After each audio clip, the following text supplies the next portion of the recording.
teman-teman sekalian, kami dari golongan B3 kelompok 2 yang beranggotakan Ginanjar Dwi Maulana, Hafsah Fatimah, Hasti Aliyah, dan Ihda Nurkistani akan mempresentasikan hasil diskusi kami mengenai studi kasus kardiovaskuler dengan diagnosis utama ischemic heart disease. Kasus yang kami tangani adalah bagian 1. Nyonya CT umur 50 tahun dengan berat badan 60 kg dan tinggi badan 150 cm datang ke rumah sakit dengan keluhan nyeri di dada menjalar ke lengan kiri. Rasa nyeri ini muncul bila digunakan saat beraktivitas sejak 1 bulan terakhir dan akan membaik jika digunakan untuk beristirahat. Keluhan nyeri ini muncul kembali setelah sekitar 2 minggu ini Nyonya CT belum sempat kontrol ke dokter karena tidak ada yang mengantar ke rumah sakit. Nyonya CT adalah ibu rumah tangga yang mempunyai usaha warung kelontong di rumahnya. Nyonya CT jarang berolahraga karena kesibukannya. Nyonya CT suka dengan makanan gorengan. Kedua orang tua Nyonya CT sudah meninggal dengan riwayat stroke dan jantung.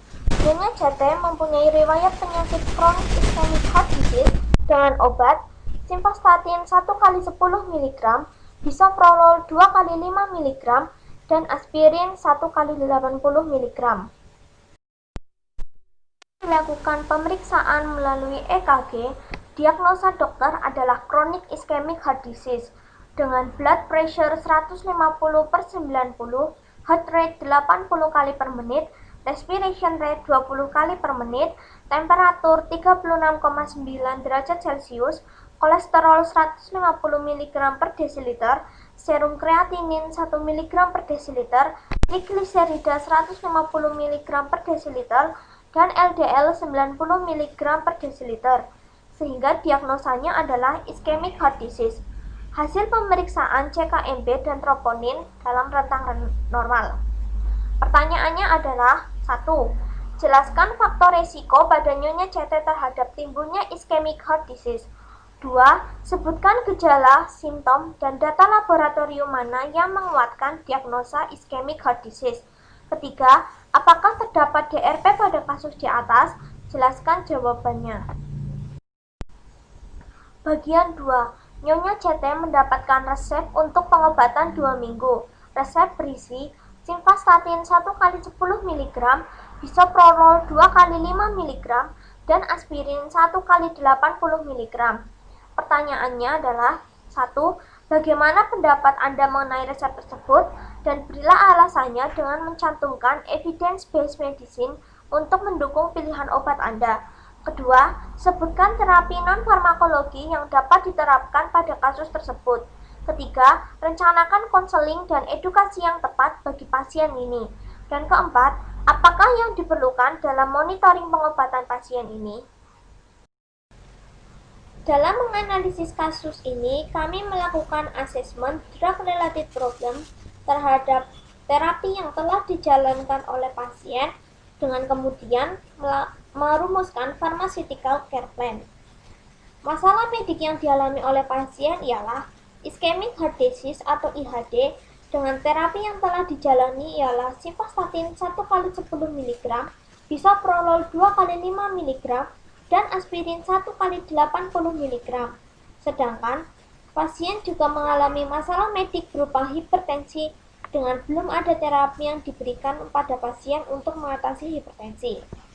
Data subjektif pasien ialah nyeri di dada menjalar ke lengan kiri yang muncul ketika saat melakukan aktivitas dan reda dengan istirahat. Sedangkan data objektif pasien ialah blood pressure sebesar 150/90, heart rate 80 kali per menit, respiration rate 20 kali per menit, temperatur 36,9 derajat Celcius, kolesterol trigliserida LDL sebesar 150 mg per desiliter, serum kreatinin 1,0 mg per desiliter, trigliserida 150 mg per desiliter, dan LDL 90 mg per desiliter. Faktor risiko yang dimiliki oleh pasien ialah faktor risiko yang dapat dimodifikasi, antara lain jarang melakukan olahraga atau inaktivitas fisik, sering mengonsumsi gorengan, dan hipertensi. Sedangkan faktor risiko yang tidak dapat dimodifikasi seperti riwayat penyakit orang tua yaitu memiliki stroke dan jantung. Gejala yang dialami pasien adalah nyeri di dada menjalar ke lengan kiri dan nyeri muncul setelah aktivitas fisik dan reda dengan istirahat.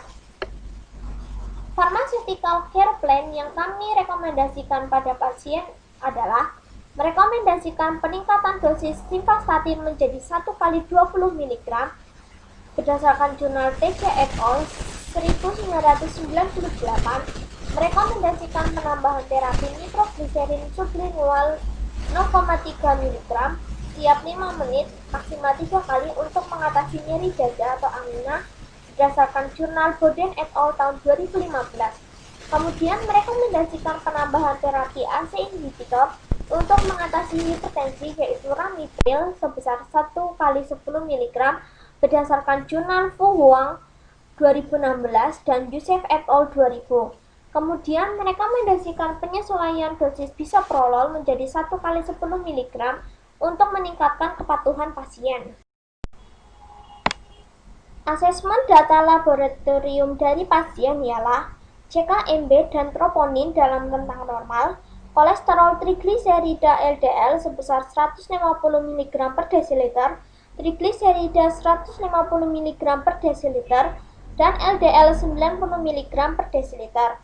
Drug-related problems dari terapi yang telah dijalani oleh pasien ialah ada terapi yang belum diberikan untuk mengatasi keluhan nyeri dada atau angina, yaitu nitrogliserin sublingual lepas cepat.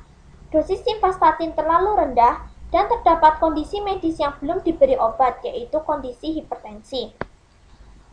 Selain pharmaceutical care plan yang kami rekomendasikan pada pasien berupa penambahan terapi nitrogliserin, penambahan dosis simvastatin, penambahan obat hipertensi berupa ramipril, kami juga merekomendasikan terapi non-farmakologi berupa merekomendasikan penurunan berat badan, meningkatkan aktivitas fisik, serta olahraga yang teratur, merekomendasikan pasien untuk melakukan aktivitas aerobik intensitas sedang 30 hingga 50 menit 5 hingga 7 kali per minggu bersama dengan meningkatnya aktivitas sehari-hari seperti berkebun, berjalan, dan melakukan pekerjaan rumah. Membatasi konsumsi gorengan, mengurangi asupan natrium, meningkatkan konsumsi sayur, buah, dan produk susu rendah lemak, serta mengurangi asupan lemak jenuh sebesar kurang dari 7% total kalori, asam lemak trans kurang dari 1% total kalori, dan kolesterol sebesar kurang dari 20 mg per hari. Selanjutnya yaitu parameter pemantauan. Ada 5 obat yang diberikan. Yang pertama simvastatin, bisoprolol, aspirin, nitrogliserin sublingual, dan ramipril dengan dosis seperti yang tertera. Parameter efektivitasnya untuk 5 obat tersebut adalah sama. Yang pertama kondisi kliniknya untuk jangka pendek tidak mengalami angina, untuk jangka panjang mencegah terjadinya penyakit seperti CHD, infark miokardi, aritmia, gagal jantung, serta memperpanjang harapan hidup. TTV dan lab untuk kelimanya yaitu CKMB normalnya 3-5%, troponin normalnya kurang dari 0,04 mg per mili, tekanan darah normal kurang dari 140/90, kolesterol total kurang dari 200, trigliserida kurang dari 150, dan LDL kurang dari 100 mg per desiliter. Untuk parameter efek samping dibagi berdasarkan obat-obatnya. Simvastatin, efek samping yang mungkin muncul yaitu miopati, rhabdomyolisis, anemia, gangguan ginjal, gangguan hati, gangguan gastrointestinal. Sehingga TTV dan labnya yaitu serum kreatinin.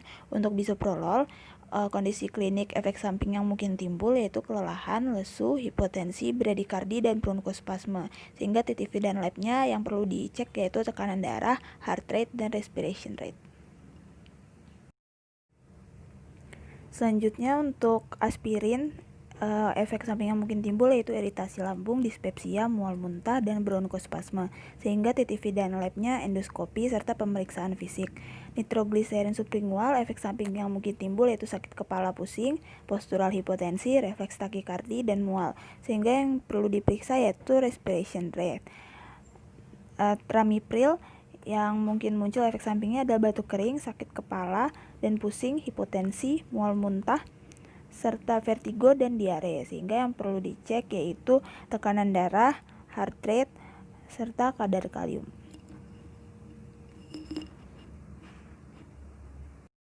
Selanjutnya adalah bagian evidence-based medicine. Pertama adalah rekomendasi penyesuaian dosis simvastatin dari 10 mg menjadi 20 mg satu kali sehari.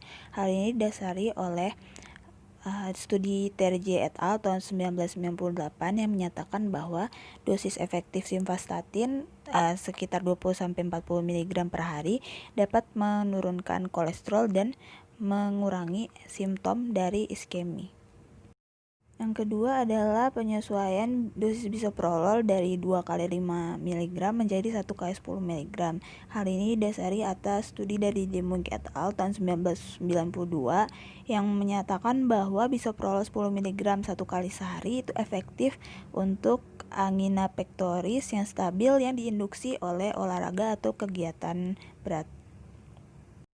Yang ketiga yaitu penggunaan aspirin dosis 1 kali 80 mg didukung oleh studi oleh Fitzgerald et al. Tahun 2002 yang menyatakan bahwa aspirin dengan dosis 75-150 mg per hari untuk jangka panjang dapat menghindari pasien dari kemungkinan serious vascular events. Selanjutnya yaitu kami merekomendasikan untuk menambahkan terapi berupa nitrogliserin sublingual 0,3 mg. Hal ini didasari atas studi dari Boden tahun 2015 yang menyatakan bahwa sublingual nitrogliserin adalah first line terapi untuk mengobati angina. Sedangkan dosisnya kami dapatkan dari Drug Information Handbook 17 edition, yaitu untuk angina sublingual nitrogliserin dosisnya adalah 0,2 sampai 0,6 mg tiap 5 menit, maksimal 3 tablet sedalam 15 menit. Kami juga merekomendasikan penambahan terapi ACE inhibitor dan ini untuk mengobati tekanan darah tinggi dari pasien. Kenapa kami pilih ACE inhibitor dibandingkan ARB? Hal ini didasari atas studi dari Fu Huang tahun 2016 yang menyimpulkan bahwa ACE inhibitor memiliki efek untuk menurunkan risiko cardiovascular disease lebih baik dibandingkan ARB. ARB hanya menurunkan risiko stroke, sedangkan ACE inhibitor menurunkan risiko miokardiak, infark, lalu juga menurunkan risiko kematian kardiovaskuler dan kematian secara umum. Dari sekian banyak ACE inhibitor, kami pilih ramipril karena berdasarkan studi oleh Youssef et al. Tahun 2000, ramipril dapat menurunkan terjadinya kejadian miokardial infark, stroke, atau kematian karena penyakit kardiovaskular jika dibandingkan dengan placebo dengan nilai RR yang cukup besar yaitu sekitar 0,78. Yang selanjutnya adalah mengenai komunikasi, informasi, dan edukasi yang akan diberikan kepada pasien. Komunikasi kepada pasien bahwa terapi untuk penyakit IHD yang akan dijalani adalah terapi obat dan terapi non-obat. Terapi tersebut bertujuan untuk mencegah pasien agar tidak mengalami nyeri dada yang menjalar ke lengan kiri serta mencegah terjadinya coronary heart disease seperti infark miokardi, aritmia, gagal jantung, serta memperpanjang harapan hidup. Selain itu, informasi yang diberikan kepada pasien adalah mengenai terapi yang diberikan berupa simvastatin 1 kali 20 mg, bisoprolol 1 kali 10 mg, aspirin 1 kali 80 mg, nitrogliserin sublingual 0,3 mg, dan ramipril 1 kali 10 mg. Dan terapi non-obat yang diberikan adalah penyesuaian gaya hidup dan makanan. Yang selanjutnya adalah edukasi mengenai nitrogliserin sublingual digunakan hanya ketika muncul serangan angina, yaitu rasa nyeri dada yang terasa sesak dan menjalar ke lengan kiri. Cara pemakaian tablet sublingual nitrogliserin adalah ketika mulai terasa serangan angina, duduk di tempat duduk yang stabil. Letakkan tablet sublingual di bawah lidah atau di antara pipi dan rahang, dan biar tablet melarut dalam mulut. Jangan makan, minum, merokok, menggunakan rokok kunyah atau permen karet ketika tablet melarut di mulut. Tablet nitrogliserin tidak boleh dikunyah, dihancurkan, atau ditelan. Setelahnya, kemungkinan akan mengalami pusing, pening, atau pingsan setelah menggunakan tablet nitrogliserin, sehingga lebih aman untuk duduk ketika menggunakan tablet nitrogliserin. Bila merasakan pusing saat duduk, tarik nafas yang dalam beberapa kali, bungkukkan badan ke depan, dan letakkan kepala di antara dua lutut. Tetap tenang, dan Anda akan merasa lebih baik setelah beberapa menit. Selanjutnya, dapat digunakan nitrogliserin tablet kedua bila rasa sakit masih terasa 5 menit setelah mengkonsumsi tablet pertama. Bila rasa sakit menetap 5 menit setelah penggunaan tablet kedua, dapat diberikan tablet ketiga. Bila masih merasakan sakit pada dada setelah 3 tablet, hubungi dokter atau segera pergi ke IGD terdekat. Jangan berkendara sendiri dan panggil 112 bila diperlukan. Simvastatin 20 mg diminum 1 kali sehari pada malam hari. Bisa dikonsumsi dengan atau tanpa makan. Ketika mengkonsumsi simvastatin, hindari konsumsi jus grapefruit berlebihan atau lebih dari 1 liter per hari. Efek samping yang mungkin timbul dari simvastatin yaitu anemia, gangguan pencernaan, gangguan ginjal, dan gangguan hati. Aspirin 80 mg diminum 1 kali sehari pada malam hari, dikonsumsi bersama makan. Efek samping yang mungkin timbul yaitu iritasi lambung, mual, muntah, dan bronkospasme. Ramipril 10 mg diminum 1 kali sehari, direkomendasi pada malam hari sebelum tidur. Bisa dikonsumsi dengan atau tanpa makan. Efek samping yang mungkin timbul yaitu batuk kering, sakit kepala, pusing, hipotensi, mual dan muntah, vertigo, serta diare. Selanjutnya, bisoprolol 10 mg diminum 1 kali sehari pada pagi hari. Bisa diminum dengan atau tanpa makanan. Efek samping yang mungkin timbul yaitu lelah, lesu, hipotensi, bradikardi, atau bronkospasme. Edukasi selanjutnya adalah mengenai terapi non-farmakologi, yaitu merekomendasikan penurunan berat badan, meningkatkan aktivitas fisik serta olahraga yang teratur, merekomendasikan pasien untuk melakukan aktivitas aerobik dengan intensitas sedang 30 hingga 60 menit, 5 hingga 7 kali per minggu, bersama dengan meningkatkan aktivitas sehari-hari, membatasi konsumsi gorengan, mengurangi asupan natrium, meningkatkan konsumsi sayur, buah dan produk susu rendah lemak, dan mengurangi asupan lemak jenuh, asam lemak trans, dan kolesterol. Selanjutnya adalah evaluasi dan follow-up. Evaluasi dari simvastatin, bisoprolol, nitrogliserin, dan aspirin. Dievaluasi tiap 4 hingga 6 bulan. Aspek yang dievaluasi dan dimonitor yaitu tekanan darah, denyut nadi, dan berat badan atau BMI. Selanjutnya dievaluasi profil lipid 6-8 minggu. Selanjutnya dicek tiap 8-12 minggu. Lalu dievaluasi melalui ECG jika terjadi perubahan pola serangan angina. Target terapinya adalah berkurangnya serangan angina atau tidak mengalami serangan angina sama sekali. CKMB dengan target 3 hingga 5%, troponin kurang dari 0,04 mg per mililiter, kolesterol total kurang dari 200, trigliserida kurang dari 150, dan LDL kurang dari 100 mg per desiliter. Target terapi nitrogliserin adalah dapat menghilangkan atau mengurangi rasa sakit dalam 1 hingga 5 menit. Yang selanjutnya adalah evaluasi ramipril. Dilakukan evaluasi tekanan darah dan efek samping yang mungkin muncul tiap 2-4 minggu. Dilanjutkan tiap 6 hingga 12 bulan jika tekanan darah stabil. Rekomendasi untuk evaluasi fungsi ginjal secara periodik. Target terapinya adalah tekanan darah kurang dari 140/90. Yang selanjutnya adalah follow up. Obat efektif atau mencapai target. Nitrogliserin 0,3 mg. Melanjutkan penggunaan nitrogliserin jika terjadi serangan angina selanjutnya. Simvastatin 1 kali 20 mg. Melanjutkan penggunaan simvastatin 1 kali 20 mg dan melanjutkan gaya hidup dan pola makan yang sesuai. Yang selanjutnya bisoprolol 1 kali 10 mg. Melanjutkan penggunaan bisoprolol 1 kali 10 mg. Aspirin 1 kali 80 mg. Melanjutkan penggunaan aspirin 1 kali 80 mg. Yang selanjutnya ramipril Ramipril 1 kali 10 mg. Melanjutkan penggunaan Ramipril 1 kali 10 mg. Follow up, obat tidak efektif atau tidak mencapai target. Nitrogliserin 0,3 mg. Menggunakan tablet kedua bila rasa sakit masih terasa 5 menit setelah mengkonsumsi tablet pertama. Bila rasa sakit menetap 5 menit setelah penggunaan tablet kedua, dapat diberikan tablet ketiga. Bila masih merasakan sakit pada dada setelah 3 tablet, hubungi dokter atau segera pergi ke IGD terdekat.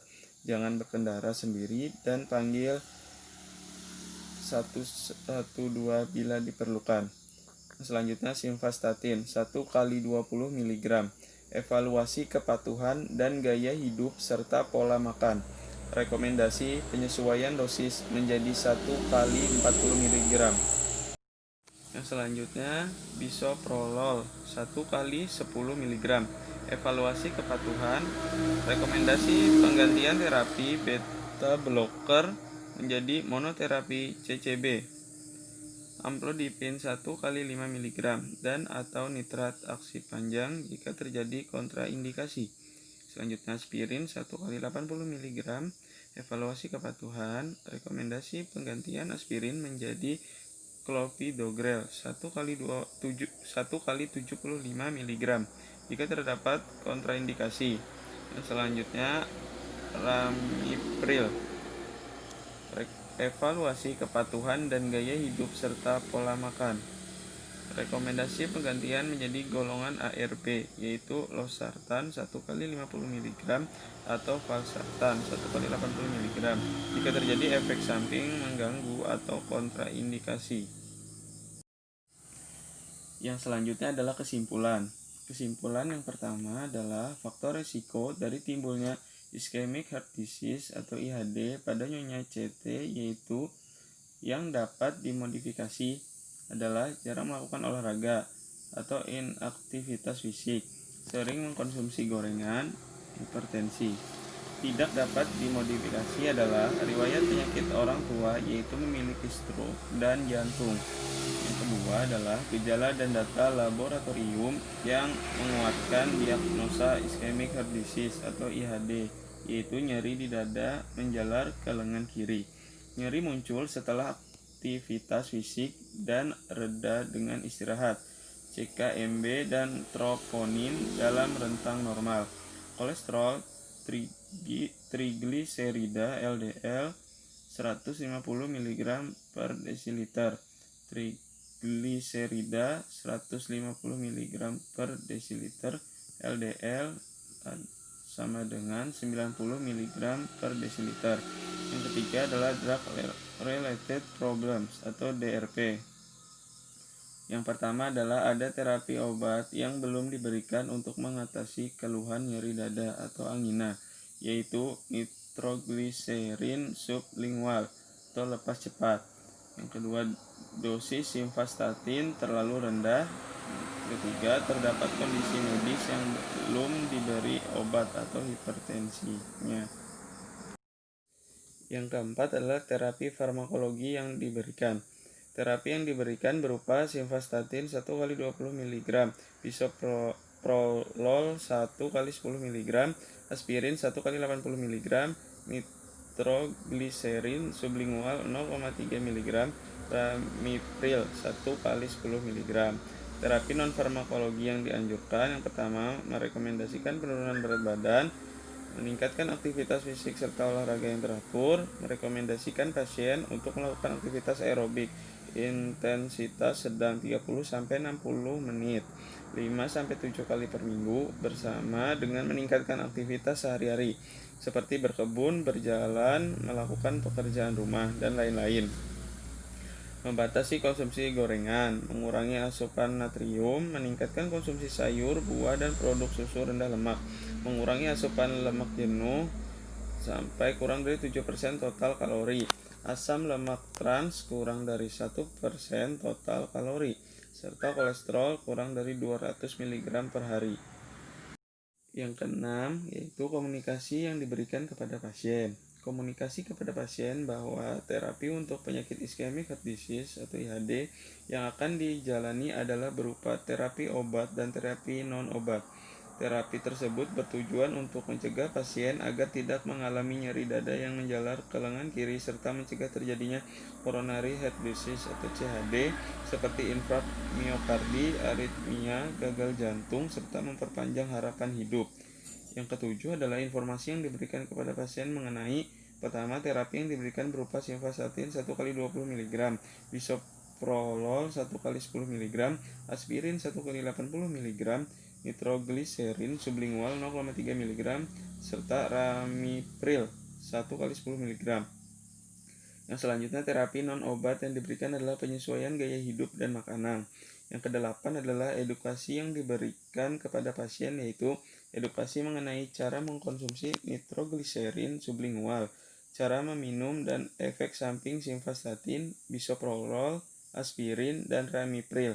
Selain itu, diberikan edukasi mengenai penyesuaian gaya hidup dan makanan. Yang kesembilan adalah monitoring dan evaluasi. Simvastatin, bisoprolol, nitrogliserin, serta aspirin. Periode evaluasi. Evaluasi tiap 4-6 bulan. Aspek yang dievaluasi dan dimonitor yaitu tekanan darah, denyut nadi, dan berat badan (BMI). Evaluasi profil lipid 6-8 minggu. Selanjutnya dicek setiap 8-12 minggu. Yang selanjutnya adalah ECG jika terjadi perubahan pola serangan angina. Yang selanjutnya adalah target terapi. Berkurangnya serangan angina atau tidak mengalami serangan angina sama sekali. CKMB 3-5%, troponin kurang dari 0,04 mg per mililiter, kolesterol trigliserida LDL kurang dari 200 mg per desiliter, trigliserida kurang dari 150 mg per desiliter, dan LDL kurang dari 100 mg per desiliter. Target terapi nitrogliserin yaitu tablet nitrogliserin sublingual biasanya akan menghilangkan atau mengurangi rasa sakit dalam 1-5 menit. Ramipril. Periode evaluasi. Evaluasi tekanan darah dan efek samping yang mungkin muncul tiap 2-4 minggu. Dilanjutkan tiap 6-12 bulan jika tekanan darah stabil. Rekomendasi untuk evaluasi fungsi ginjal secara periodik. Target terapi yaitu tekanan darah kurang dari 140/90 mmHg. Berikut daftar pustaka yang kami gunakan untuk menyelesaikan masalah. Terima kasih atas perhatiannya. Wassalamualaikum warahmatullahi wabarakatuh.